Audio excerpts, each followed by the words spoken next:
Assalamualaikum warahmatullahi wabarakatuh. Saya Yudi Setiawan, nomor induk mahasiswa 171312700650045. Saya mahasiswa Universitas Nasional, program studi Sistem Informasi, jurusan Teknologi Informasi dan Informatika. Saya ingin mempresentasikan tugas sistem terdistribusi ruang kelas 03. Yang pertama, pendahuluan. Ada mengapa membutuhkan network security. Jadi, perkembangan internet sangat meluas dan cepat hingga mencapai lebih dari jutaan unit komputer yang terkoneksi di berbagai belahan dunia. Informasi-informasi yang terdapat di jaringan internet semakin hari semakin lengkap, akurat, dan penting. Namun dari sebagian informasi itu merupakan bagian yang berharga dan rahasia yang harus dijaga keamanannya. Oleh karena itu, diperlukan proteksi dalam sebuah jaringan komputer agar informasi-informasi yang bersifat privasi, rahasia, dan berharga tidak dapat dicuri dan disalahgunakan. Pada umumnya, hal ini bisa disebut network security atau keamanan jaringan. Pada awalnya, konsep tentang network security menjelaskan lebih banyak mengenai keamanan atau security dari sebuah sistem jaringan komputer yang terhubung ke internet terhadap ancaman dan gangguan yang ditunjukkan kepada sistem tersebut. Namun semakin hari pembahasan tentang network security semakin luas sehingga pada saat ini tidak hanya membicarakan masalah keamanan jaringan komputer saja, tetapi lebih mengarah kepada masalah-masalah keterjaminan sistem jaringan informasi secara global. Keamanan jaringan diklasifikasi untuk mempermudah dalam mempelajari dan mengkategorikan dengan benar. Seperti virus, worm, dan Trojan horse adalah contoh berbagai serangan yang ada. Selanjutnya, ada 3 kata kunci konsep network security. Yang pertama, resiko atau tingkat bahaya, yaitu dalam hal ini resiko berarti berapa besar kemungkinan keberhasilan para penyusup dalam rangka memperoleh akses ke dalam jaringan komputer lokal yang dimiliki melalui konektivitas jaringan lokal ke wide area network. Yang kedua, ancaman, yaitu dalam hal ini ancaman berarti orang yang berusaha memperoleh akses ilegal terhadap jaringan komputer yang dimiliki seolah-olah ia memiliki otoritas terhadap akses ke jaringan komputer. Yang ketiga, kerapuan sistem atau vulnerability, yaitu kerapuan sistem lebih memiliki arti seberapa jauh proteksi yang bisa diterapkan kepada network yang dimiliki dari seseorang dari luar sistem yang berusaha memperoleh akses ilegal terhadap jaringan komputer tersebut, dan kemungkinan orang-orang dari dalam sistem memberikan akses kepada dunia luar yang bersifat merusak sistem jaringan. Selanjutnya, yaitu jenis-jenis kata kunci dalam network security. Yang pertama ada cryptography, adalah sebuah metode yang digunakan untuk melindungi informasi dan saluran komunikasi melalui penggunaan kode-kode. Nantinya ditunjukkan agar informasi tertentu hanya dapat dibaca serta diproses oleh mereka yang memiliki akses khusus. Bila kita membedah kata kriptografi atau prefix crypti memiliki arti tersembunyi, sedangkan sufiks grafi makna adalah tulisan. Hal tersebut relevan dengan fungsi kriptografi sendiri. Dalam dunia IT, kode yang sering digunakan para programmer sering dianggap sebagai tulisan, dan kali ini tulisan tersebut berfungsi untuk menyembunyikan data penting. Kriptografi mengacu pada informasi dan teknik komunikasi yang berasal dari konsep matematika dan seperangkat perhitungan berbasis aturan yang disebut algoritma. Algoritma dan konsep perhitungan matematika ini nantinya akan digunakan untuk mengubah sebuah pesan dengan cara yang sulit diuraikan. Contoh algoritma seperti ini sering digunakan untuk pembuatan kunci kriptografi, penandatanganan digital, verifikasi untuk melindungi privasi data, penjelajahan situs web di internet, dan komunikasi pribadi seperti transaksi, kartu kredit, dan email. Selanjutnya, systematic key algorithm ada dua, yaitu DES, AES. Kriptografi pada dasarnya adalah proses menyembunyikan informasi, kartu ATM, password komputer, dan mentransfer data dari suatu tempat ke tempat lainnya. Digunakan menggunakan kriptografi. Kriptografi adalah ilmu menerapkan matematika untuk mengenkripsi dan mendekripsi data. Hal tersebut memungkinkan untuk menyimpan informasi sensitif atau mengirimkan data pada jaringan yang tidak aman, seperti internet, sehingga tidak dapat dibaca oleh siapapun kecuali penerima yang dimaksud. Data Encryption Standard atau DES. DES adalah blok cipher dengan ukuran blok 64 bit dan kunci 56 bit. DES terdiri dari seri 16 putaran, substitusi, dan permutasi. Dalam setiap putaran data dan bit kunci bergeser dipermutasikan XOR dan dikirim melalui 8 Xbox. Satu set tabel lookup yang penting bagi algoritma DES. Proses dekripsi pada dasarnya sama, dilakukan secara terbalik. Yang kedua ada Advanced Encryption Standard atau AES. AES menggunakan 10, 12, atau 14 ronde atau putaran. Ukuran kunci yaitu 128, 192, atau 256 bit, tergantung pada jumlah putaran.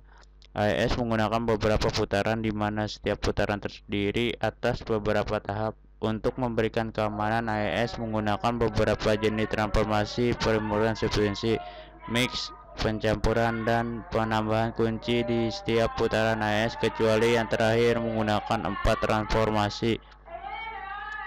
Selanjutnya ada public key algoritma.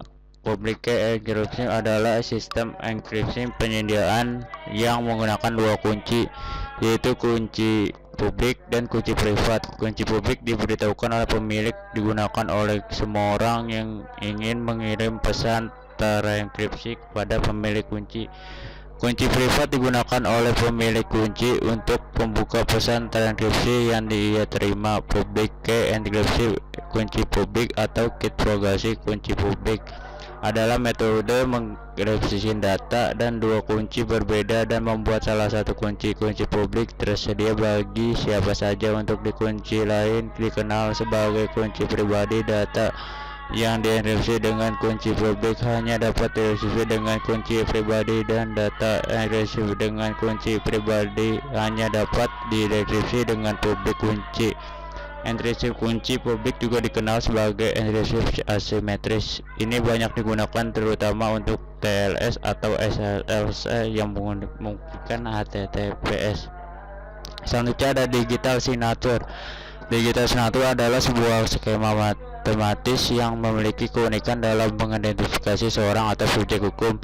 Di dunia digital, fungsi sebagai penanda pada data yang mengubah data tersebut adalah data yang sebenarnya tidak ada berubah. Dengan begitu, sehingga dapat mempengaruhi setidaknya dua hanya keamanan jaringan, yaitu autentikasi dan kemudian proses tanda tangan digital, yaitu prosesnya kedua belah pihak yang akan berkomunikasi harus menyiapkan sepasang kunci, yaitu kunci privat atau dirahasiakan atau private key, dan kunci publik atau sertifikat digital atau public key. Kunci privat hanya dipegang oleh pemiliknya sendiri, sedangkan kunci publik dapat diberikan kepada siapapun yang memerlukannya. Selanjutnya ada AppSec Firewall VPN. AppSec atau singkatan dari IP Security adalah sebuah protokol yang digunakan untuk mengamankan transmisi datagram dalam sebuah internet network berbasis TCP. IPsec mendefinisikan beberapa standar untuk melakukan enkripsi data dan juga integrasi data pada lapisan kedua dalam beberapa referensi model atau internet network layer. IPsec melakukan enkripsi terhadap data pada lapisan yang sama dengan protokol IP. dan menggunakan teknik downlink untuk mengirimkan informasi melalui jaringan internet atau dalam jaringan internet secara aman. APC didefinisikan oleh banyak internet engineering tools IETEC dan diimplementasikan di dalam banyak sistem operasi. Windows 2000 adalah sistem operasi pertama dari Microsoft yang mendukung APSEC. Firewall merupakan sebuah sistem keamanan jaringan komputer yang berfungsi melindungi komputer dari berbagai jenis serangan dari komputer luar. Firewall memonitor dan mengontrol semua lalu lintas jaringan masuk dan keluar yang kamu lakukan berdasarkan aturan keamanan yang telah ditetapkan. Secara umum, firewall komputer adalah program perangkat lunak yang mencegah akses tidak sah ke atau jaringan pribadi. Jadi, firewall adalah alat yang dapat digunakan untuk meningkatkan keamanan komputer yang terhubung ke jaringan seperti LAN atau internet. Firewall juga merupakan bagian integral dari kerangka kerja keamanan komprehensif untuk jaringan yang kamu gunakan. Firewall mampu menjamin keamanan melalui aktivitas kontrol granular atau jenis fungsi. Firewall juga akan melangsungkan proses sistem yang memiliki akses ke sumber daya jaringan. Firewall merupakan keamanan jaringan komputer yang berfungsi melindungi komputer dari berbagai jenis jaringan komputer. Firewall memonitor dan mengontrol sebuah lalu lintas jaringan masuk dan keluar secara kamu lakukan berdasarkan keamanan bersama. Secara umum, firewall komputer adalah program perangkat lunak mencegah akses tidak sah atau jaringan pribadi. Jaringan firewall adalah alat yang dapat digunakan untuk meningkatkan keamanan komputer yang terhubung ke jaringan seperti LAN atau internet. Firewall juga merupakan bagian integral dari kerangka kerja keamanan komprehensif untuk jaringan yang kamu gunakan. Firewall mampu menjamin keamanan melalui aktivitas kontrol granular atau jenis fungsi. Firewall juga akan melangsungkan proses sistem yang memiliki akses ke sumber daya jaringan. VPN, Virtual Private Network atau VPN, adalah sebuah jaringan komunikasi yang memungkinkan untuk dapat terkoneksi ke jaringan publik dan menggunakannya untuk dapat tergabung dengan jaringan lokal. Dengan cara tersebut, maka akan didapatkan hak dan peraturan yang sama seperti halnya berada di dalam LAN itu sendiri. Walaupun sebenarnya menggunakan jaringan milik publik, dari cara pandang jaringan, salah satu masalah jaringan internet IP publik adalah tidak mempunyai dukungan yang baik terhadap keamanan, sedangkan dari cara pandang perusahaan, IP adalah kebutuhan dasar untuk melakukan pertukaran data antara kantor cabang atau dengan rekan perusahaan. VPN muncul untuk mengatasi persoalan tersebut. Sebuah jaringan perusahaan yang menggunakan infrastruktur IP untuk berhubungan dengan kantor cabangnya dengan cara pengalamatan secara privat dengan melakukan pengaman terhadap transmisi paket data. Selanjutnya ada Authentication Protocol. Protokol autentikasi adalah jenis protokol komunikasi komputer atau protokol kriptografi yang dirancang khusus untuk transfer data autentikasikan antara dua entitas. Ini memungkinkan entitas pertama menerima untuk mengautentikan entitas penghubung. Misalnya, klien menghubungkan ke server serta mengautentikan dirinya sendiri ke entitas penghubung atau server ke klien dengan menyatakan jenis informasi yang diperlukan untuk mengautentikan serta sintaksi. Ini adalah lapisan perlindungan terpenting yang diperlukan untuk komunikasi yang aman dalam jaringan komputer. Dengan meningkat jumlah informasi yang dapat diakses melalui jaringan, kebutuhan untuk menjaga orang yang tidak berwenang dari akses ke data ini muncul. Ciri identitas seorang member di dunia komputer atau metode verifikasi khusus harus diciptakan untuk mengetahui apakah orang komputer yang meminta data benar-benar seperti yang dikatakan. Tugas dari protokol autentikasi adalah untuk menentukan rangkaian langkah yang tepat untuk melaksanakan autentikasi. Itu harus mematuhi prinsip-prinsip protokol utama. Yang pertama, ada sebuah protokol harus melewatkan dua pihak atau lebih dalam setiap orang yang terlibat dalam protokol harus mengetahui protokol tersebut terlebih dahulu. Yang kedua, ada semua pihak yang terlibat harus mengetahui protokol. Yang ketiga, ada protokol harus jelas. Setiap langkah harus didefinisikan dengan tepat. Yang keempat, ada protokol harus lengkap. harus menciptakan tindakan khusus untuk setiap kemungkinan situasi. Selanjutnya ada email security. Email merupakan singkatan dari electronic mail yang berarti surat elektronik. Email ini sekarang sudah banyak digunakan untuk mengirimkan surat seperti elektronik melalui jaringan sehingga orang tidak perlu lagi untuk membeli amplop dan mengirimnya ke kantor pos. Selain untuk mengirimkan surat atau pesan, email ini juga digunakan untuk syarat untuk mendaftar di beberapa aplikasi web, jejaring sosial, dan lain-lain. Email ini diminta oleh pemilik web agar si pemilik web dapat mengirimkan pemberitahuan yang penting bagi penggunanya dan juga digunakan sebagai media promosi. Email sebenarnya terdiri dari header dan body mail. Header email berisi informasi tentang pengirim dan tujuan email dan berisi informasi-informasi dari setiap MTA yang dilalui saat pengiriman dilakukan, dan body email berisikan pesan-pesan yang dituliskan oleh pengirim.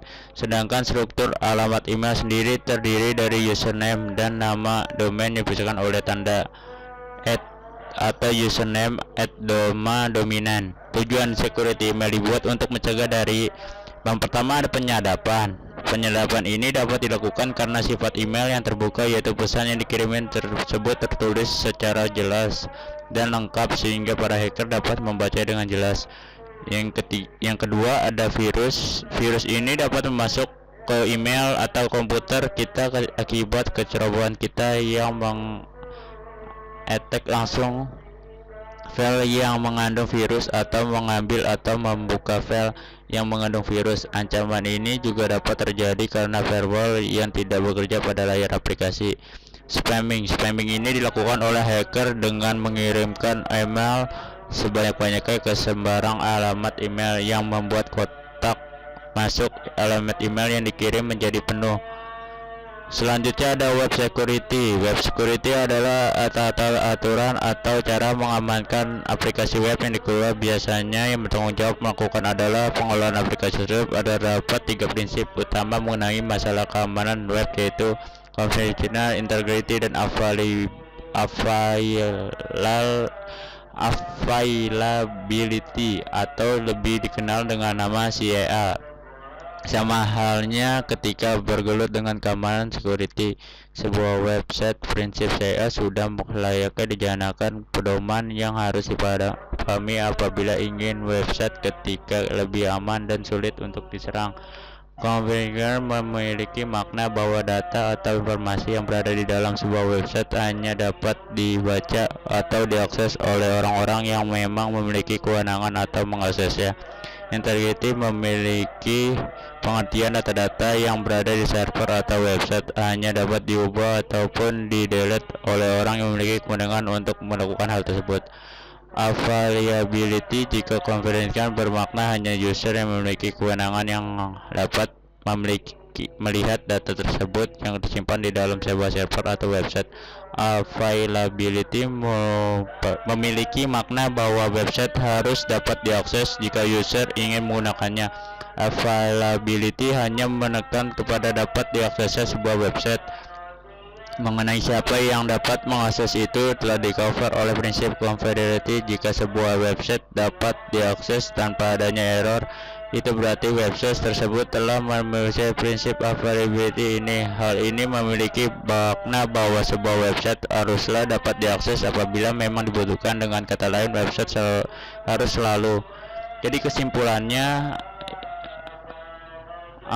dari presentasi saya sebelumnya, yaitu selain memahami pengertian dan beberapa jenis konsep network security yang harus kita pahami, dalam network security penggunaan jaringan komputer akan berisiko kehilangan data karena beberapa faktor menyebab risiko kehilangan data tersebut adalah kelemahan manusia atau human error, kelemahan perangkat keras, kelemahan sistem operasi jaringan, dan terakhir adalah kelemahan sistem jaringan komunikasi. Faktor penyebab risiko tersebut harus dihindari agar hacker, cracker, dan lainnya sebagai tidak bisa membobol jaringan Anda dan mencuri maupun mengubah data yang ada di dalam sistem Anda sehingga tetap aman. Demikian pengertian dan konsep network security yang penting untuk diketahui. Semoga informasi ini bermanfaat. Terima kasih sebelumnya. Sebelumnya saya akhiri presentasi ini. Jika kurang terdengar baik penyampaian saya atau suara berisik yang itu, saya memohon maaf atas ketidaknyamanannya. Assalamualaikum warahmatullahi wabarakatuh.